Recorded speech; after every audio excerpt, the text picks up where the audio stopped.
Manning is a journalist who stumbled into a strange world when she started asking questions about alternative energy sources and heard the story of an early 20th century inventor named Nikola Tesla. Tesla is almost a cult hero and an overlooked genius, and he has so many inventions that are at the basis of technologies that we have today. She went to a conference on Tesla and had a close encounter with a mysterious scientific researcher who became her deep throat, her Mr. X. He sent me a file of materials about the Bernard Eastlund patent. About a month ago, the U.S. Patent Office granted a patent to a Houston-based scientist, Dr. Bernard Eastlund, for an invention which, Dr. Eastlund says, could be used to change the weather. Dr. Eastlund says the invention could also be used to disrupt communications all over the world and might be used to destroy or deflect a missile attack. The Eastlund patents had the ring of the mad scientist aspect of Tesla. Tesla talked about this Tesla shield around the planet and talked about particle beam weaponry, something called a death ray. Death ray? Jean wasn't sure where all this was leading until Mr. X called again. And he said, the maniacs are actually going to do it up in Alaska. Mr. X's maniacs were in the U.S. Pentagon, and he was convinced they were conspiring to build Bernard Eastlund's Sky Zapper under the guise of a nice little research project deep in the Alaskan bush called HAARP.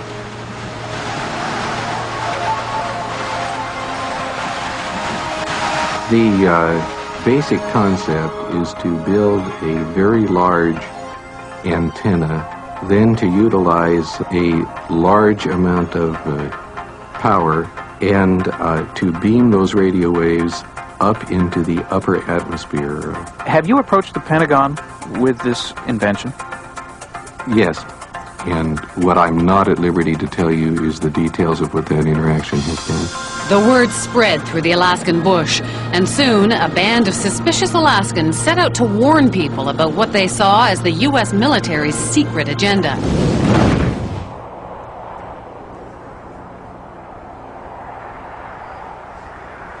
And what you have with HAARP is sort of the universal hammer for geophysical warfare. Nick Begich is the chief conspiracy theorist. So when did you know that you were onto something?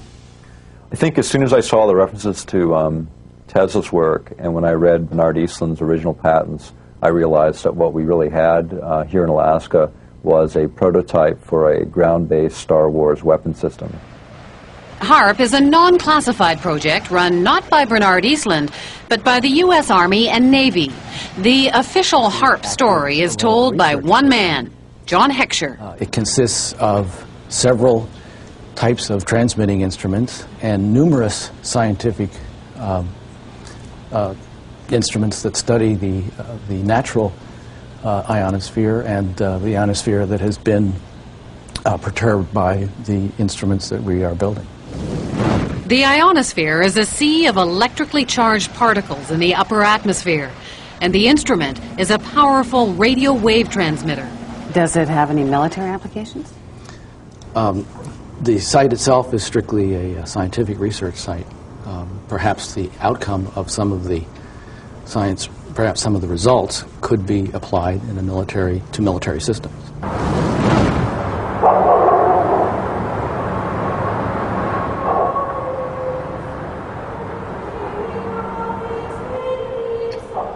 Just a little physics project?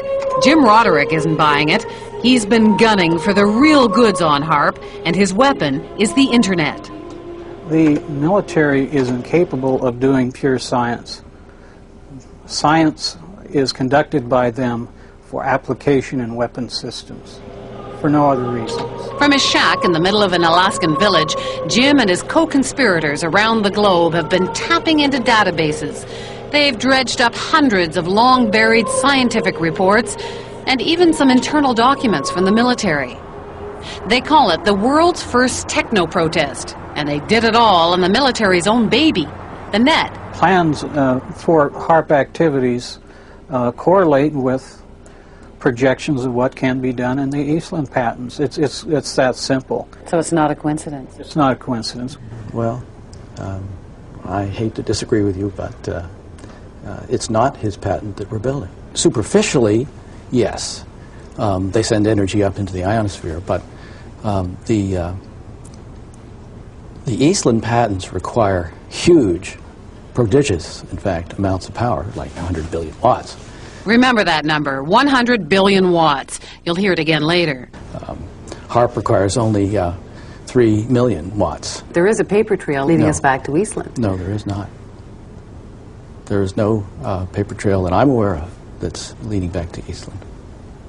Eastland used to be an employee of the company which is building HAARP, but that's pure coincidence. Is it also a coincidence that the tiny company that owned Eastland's patents was later swallowed up by an enormous military intelligence firm called E-Systems? 2.1 billion in annual sales, 1.8 billion of that, with a B, was to military intelligence groups, CIA, NSA, and others. And of that, 800 million were black projects, so secret that even the United States Congress didn't know what they were. E-Systems was then swallowed up by Raytheon Corporation.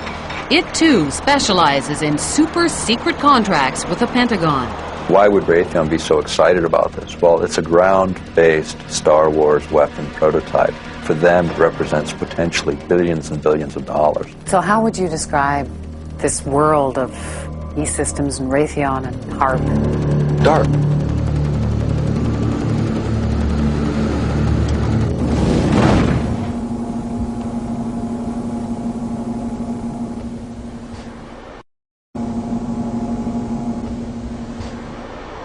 There's a lot of people around here that have a really lot of strange ideas, and I think many of them are pretty bizarre. Michelle Angbritson keeps the HAARP computers from freezing up in between visits from the military scientists. Do you know, do you understand what they're doing here when the scientists come in? You mean when the scientists come in and shoot the beams up?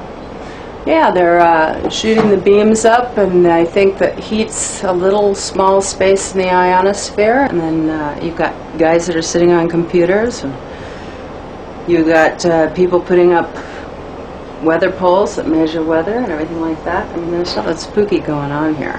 There have been claims made by some scientists that that you could heat up the ionosphere and affect local weather. If you were to do Eastland patents, I have no doubt that's the case. Claims are being made that it could disrupt global communications. Global? That it could shut down another country's communication system and enhance your own. Not HAARP. Not HAARP in As it is Alaska. now. No. But you couldn't disable any systems? Those that use, if the systems used a path which was accessible to the HAARP beam, yes. Starting to sound like Eastland's invention to you? Well, remember, John Heckscher says HAARP has nowhere near the power levels Eastland talked about. It seems like this entire thing has been a matter of disinformation. Eric Nashland understands the military. He spent 15 years in the service as a radio engineer. He knows deception. It came to our attention that there was a document, a technical memorandum, I think it was 195 or something like that.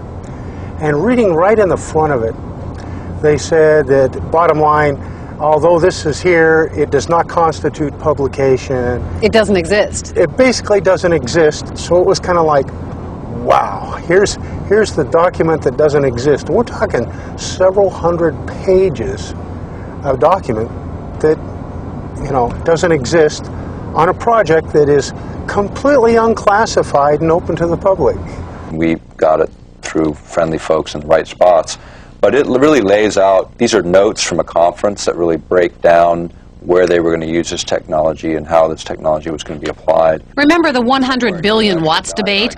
Well, for Nick Begich, this document was pay dirt. And in the document that we uncovered, the actual desired level of these researchers is 100 billion watts, and there we're talking something closer to the order of what Bernard Eastland envisioned. You must be familiar with Technical Memorandum 195, which talks about a desired level of 100 billion watts. Which memorandum? Technical Memorandum 195. I'm not familiar with that number. Well, it's about 600 pages. And I mean, you may not acknowledge it because it hasn't been published, but it exists. I've seen it. I don't know what Technical Memorandum 195 is, because I haven't seen it. This is a published document. It's non-released. And it's the word games that John Heckscher plays and the word games the United States military plays, and it's the word games they continue to play, and those are the things that need to end. Zap incoming missiles, disrupt global communications, and engineer the weather. And ready? There's one more. Some people believe the technology being tested here could be used for sinister projects involving humans. Radio waves messing around with people's brain waves. And guess what? The military denies this one, too.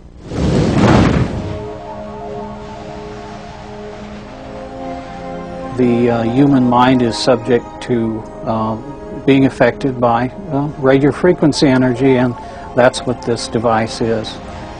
In other words, you can move the moods of large populations using this kind of technology. So now we have not just maniacs in the Pentagon, but a bunch of Dr. Strangeloves? Pretty weird stuff. But scientists have been experimenting with radio frequencies on animals' brains for decades. And the military has followed it all very closely, especially once it found out the Russians were onto it. It was all kept a deep, dark secret by the two superpowers. Back in the 60s, the Soviets began zapping the American embassy in Moscow with a low-frequency beam. No one knows for sure what they were up to, but one theory is that they were trying to mess with people's central nervous systems. And one report did say the diplomats got depressed a lot. And hey, just think of all the nifty applications against the enemy. Why blow people up when you can drive them crazy? From documents dating back into the early 80s, we see that the military had discussed the possibilities of mind control through radio frequency energy. The possibility is there. The military has studied it.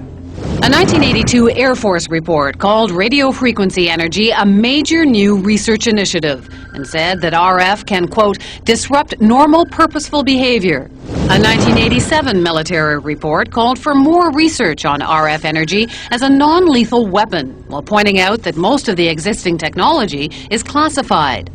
And sure enough, in 1993, there was a big conference at Johns Hopkins University. Here, the entire conference was classified. But the agenda wasn't, and weapons using extremely low radio frequencies, or ELFs, were listed as a very attractive option. Is it just a coincidence that there's been all of this talk and that HAARP will be experimenting with this? Is that all just coincidence?